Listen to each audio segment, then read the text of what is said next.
Have you ever had someone tell you that everything is going to be okay, that you should just get over whatever you have just failed at doing? Those aren't like really encouraging words most of the time, and most of the time when you hear it, you kind of think, I'm not really sure that that's actually true or accurate.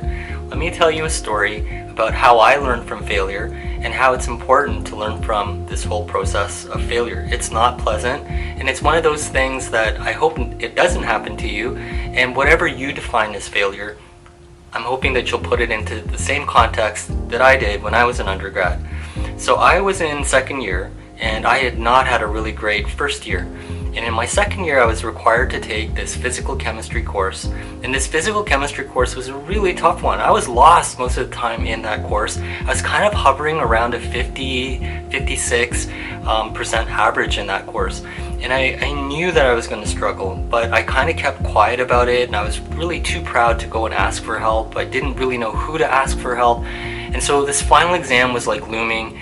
It was worth 40% of my final mark. I needed to pass this course for my program, but also like for my GPA, which wasn't doing that great to begin with. And I remember walking into that final exam thinking, there is no way that I'm going to be able to pass it. I had crammed like 2 days straight. Literally, I stayed awake for 48 hours cramming for that final exam. Most of it was just really being worried about whether or not I would pass. And I wrote that final exam. I cracked open that exam booklet when I was allowed to turn it over, and the first question, like, I had no idea like what they were asking. That was a great start to my final exam, 40% of my mark. And so after the exam, I'm walking out, my head is down, I'm pretty sure I'd failed that final. I'm thinking like what a failure I am, so I'm internalizing this failure to my own life, and I'm really struggling like with what I should be doing. And I was like at a really low point there in my undergrad.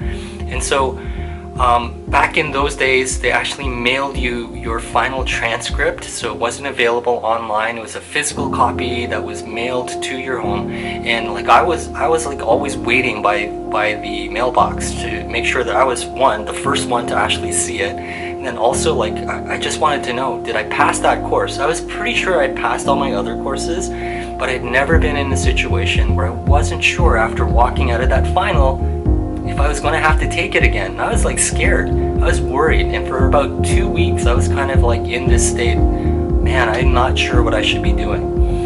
I did end up passing though, and somehow, miraculously, I had answered just enough questions to barely scrape by. So I won't say that I did the best that I've ever done, but I got a D in that course. But I was still feeling pretty bad, like how much of a student was I? How good of a student was I if I'm like barely able to pass this course? I didn't understand the material. And that summer, I actually spent a lot of time thinking about that, and I still think about that to this day. And here's why sometimes failure does help us.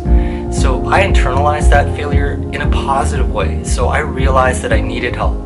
I realized that I needed to ask for help, and I realized that there were things that I needed to get better at doing. Better time management, better note-taking, and all of those different types of skills. My third year was so much better because I had learned from that failure. And so I want you to also take away something from my story as well. So that was my second year. My third year was better, but it wasn't like I was getting straight A's. It was a process, and I slowly got better from that. But it wasn't the end of the world, which is what I started this story off with. So I was able to go on to graduate school, and here I am today as a professor at the University of Toronto, and now I'm an associate dean in the University of Toronto. So that failure didn't mark me for the rest of my life. I learned from it. I still try to use that knowledge to help my students the best that I can, and I'm hoping that you will frame and reframe whatever is not working well for you, however you're defining failure, in a way that will be helpful to you. It is really not the end. So stumbling a little bit now and then is perfectly natural. So don't be too hard on yourself. Try your best and learn from it. And it may sound really trite, but I lived that experience. I'm here now talking to you as an associate dean, as an associate professor at the University of Toronto, because I learned from that failure, as painful as it was. So, the next time something doesn't go well for you, remember this failure right here and put that into context. I didn't even know if I passed. I'm sure that's not something that's going to happen to you. Anyways, take care. I'll see you in the next video where we'll hear more from some of my colleagues and their experiences around failure too. You can do it.